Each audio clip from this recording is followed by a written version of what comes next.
Di sini kami dari kelompok 4 kelas F PGSD semester 2 akan mempresentasikan tentang materi peran guru dalam memfasilitasi perkembangan peserta didik.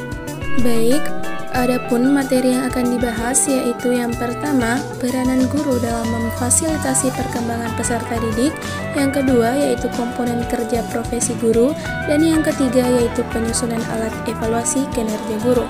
Baik, langsung saja kita melangkah ke materi pertama yang akan dibawakan oleh Saudari Jusmayani.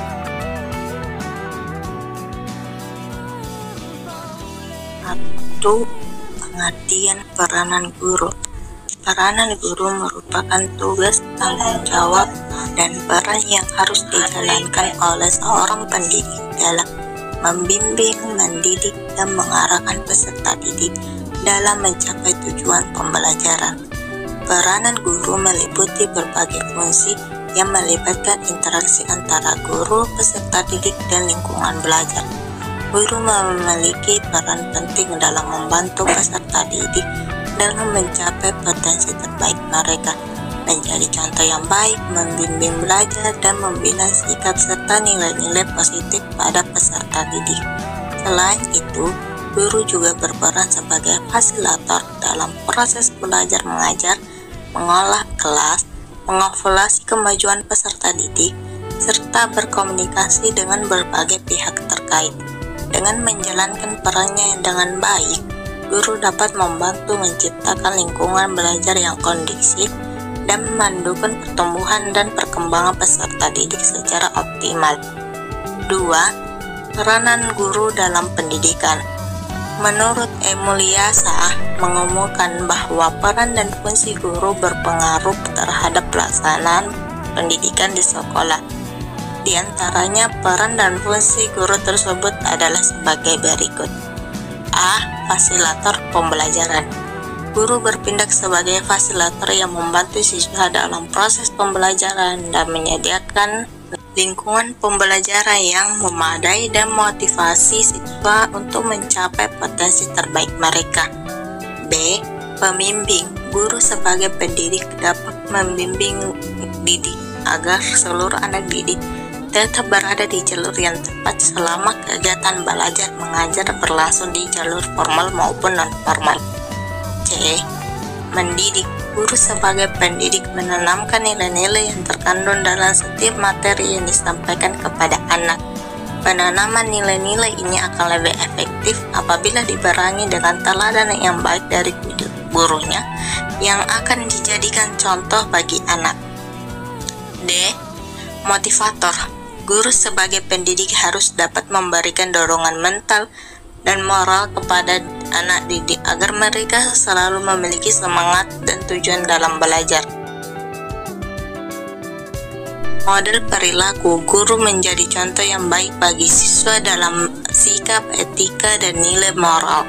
Mereka memberikan inspirasi dan membimbing siswa dalam mengembangkan karakter yang baik. 3. Fungsi guru dalam memfasilitasi perkembangan peserta didik. Fungsi guru dalam memfasilitasi perkembangan peserta didik meliputi berbagai peran dan tanggung jawab yang diemban oleh guru dalam proses pembelajaran. Berikut adalah beberapa fungsi guru dalam memfasilitasi perkembangan peserta didik. A. Mendidik dan mengajar.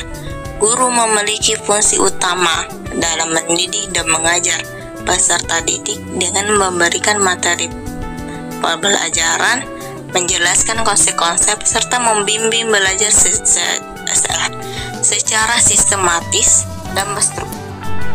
Membina hubungan interpersonal. Guru berfungsi sebagai fasilitator yang membina hubungan interpersonal yang baik dengan peserta didik, menciptakan suasana belajar yang kondusif, dan memperhatikan kebutuhan serta perkembangan individual peserta didik. C. Mengolah pembelajaran.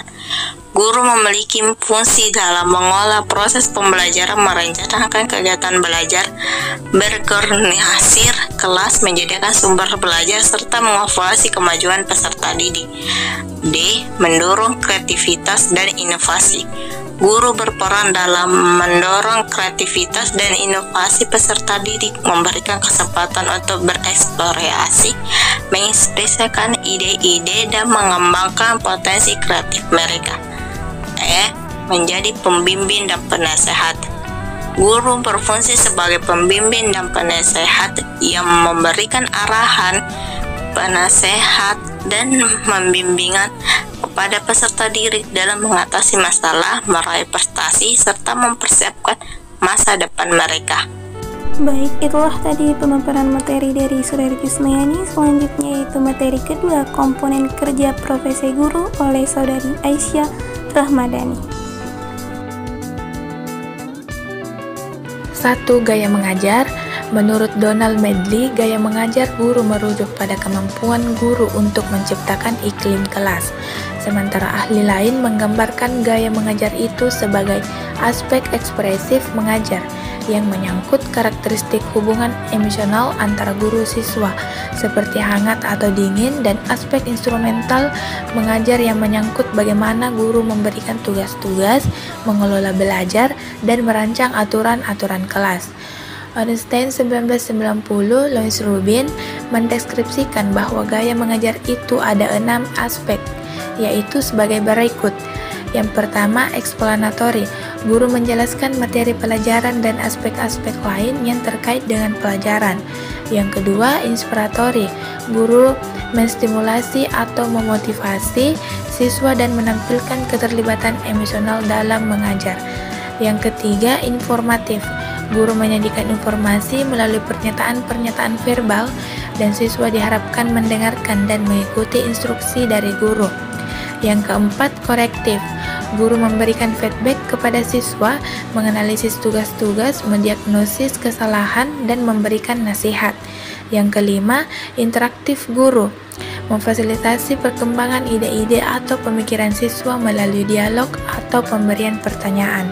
Yang keenam atau yang terakhir, programatik. Guru pembimbing aktivitas siswa dan memfasilitasi perkembangan belajar mandiri. 2. Kemampuan berinteraksi dengan siswa dimanifestasikan melalui A. Komunikasi verbal.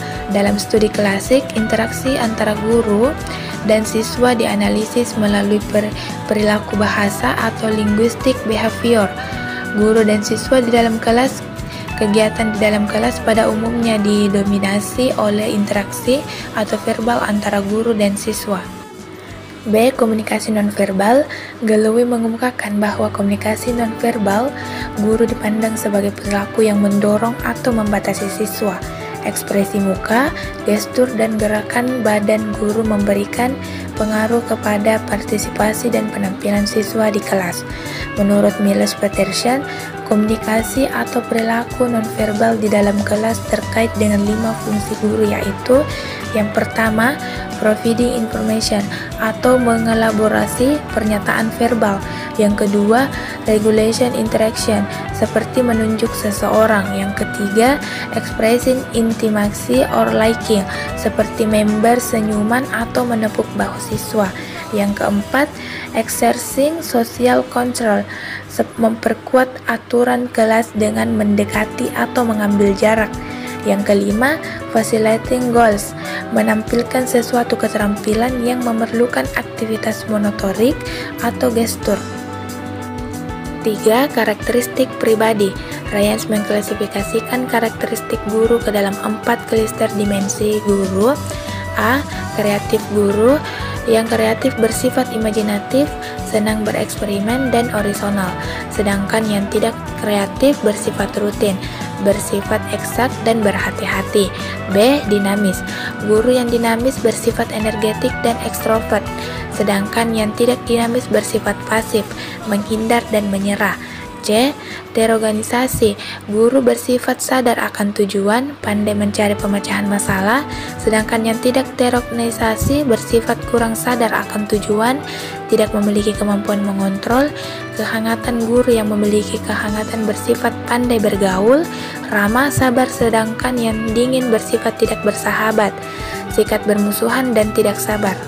Baik, itulah tadi pemaparan materi dari Saudari Ayesah Rahmadani. Selanjutnya kita ke materi yang ketiga, yaitu penyusunan alat evaluasi kinerja guru. Penyusunan alat evaluasi kinerja guru merupakan langkah penting untuk mengukur sejauh mana guru telah mencapai tujuan pembelajaran, memenuhi standar profesional, dan memberikan dampak positif pada siswa. Adapun langkah-langkah dalam menyusun alat evaluasi kinerja guru, yaitu yang pertama, menentukan tujuan evaluasi, di mana mendefinisikan tujuan evaluasi kinerja guru, apakah untuk meningkatkan pembelajaran siswa, memperbaiki metode pengajaran, atau mengevaluasi kepatuhan terhadap standar profesional. Yang kedua yaitu mengidentifikasi kriteria evaluasi, di mana menentukan kriteria-kriteria yang akan digunakan untuk mengevaluasi kinerja guru seperti kemampuan pengajaran, interaksi dengan siswa, manajemen kelas, dan pengembangan profesional. Yang ketiga ada pilih metode evaluasi, di mana memilih metode evaluasi yang sesuai dengan tujuan dan kriteria yang telah ditetapkan seperti observasi langsung, wawancara, analisis portofolio, survei siswa, dan evaluasi diri guru. Yang keempat ada rancang instrumen evaluasi, di mana menyusun instrumen evaluasi yang jelas, terstruktur, dan relevan dengan kriteria yang ditetapkan. Instrumen tersebut dapat berupa daftar pertanyaan, rubrik penilaian, atau formulir evaluasi. Yang kelima ada uji coba instrumen, yaitu sebelum implementasi uji coba instrumen evaluasi dengan sejumlah guru untuk memastikan kelayakan, kejelasan, dan validitasnya dalam mengukur kinerja guru dengan akurat. Yang keenam ada menentukan skala penilaian, di mana menentukan skala penilaian yang akan digunakan apakah menggunakan skala numerik, rubrik kinerja, atau kategori kualitatif lainnya untuk menilai aspek-aspek kinerja guru. Yang ketujuh ada melaksanakan evaluasi, yaitu menerapkan instrumen evaluasi kinerja guru pada guru yang akan dievaluasi, baik melalui observasi langsung, wawancara, atau metode evaluasi lainnya sesuai dengan rencana yang telah disusun. Yang kedelapan ada menganalisis hasil evaluasi, menganalisis data evaluasi untuk mendapatkan informasi yang berguna dalam mengevaluasi kinerja guru, mengidentifikasi kekuatan dan kelemahan, serta merumuskan rekomendasi perbaikan. Yang kesembilan yaitu memberikan umpan balik yang konstruktif dan informatif kepada guru berdasarkan hasil evaluasi kinerja, dan membantu mereka dalam merancang rencana pengembangan pribadi untuk meningkatkan kinerja mereka. Berkenaan dengan kepentingan penilaian terhadap kinerja guru tadi, menurut Georgia Department of Education telah mengembangkan Teacher Performance Assessment, instrumen yang kemudian dimodifikasi oleh Diknas menjadi Alat Penilaian Kemampuan Guru atau APKG. Alat penilaian kemampuan guru meliputi yang pertama, yaitu rencana pembelajaran atau Teaching Plans and Materials, atau disebut dengan RPP atau rencana pelaksanaan pembelajaran. Yang kedua ada prosedur pembelajaran atau Classroom Procedure, dan yang ketiga hubungan antara pribadi atau interpersonal skill. Baik, itulah tadi pemaparan materi dari kelompok kami tentang peran guru dalam memfasilitasi perkembangan peserta didik, meliputi peran guru, komponen kinerja profesional guru, dan penyusunan alat evaluasi kinerja guru. Saya, Nabila Putri, mengucapkan banyak terima kasih kepada teman-teman yang telah menonton video ini sampai akhir. Saya tutup video ini dengan ucapan billahi fisabilil haq fastabiqul khairat summa wassalamualaikum warahmatullahi wabarakatuh. Sampai jumpa di next video.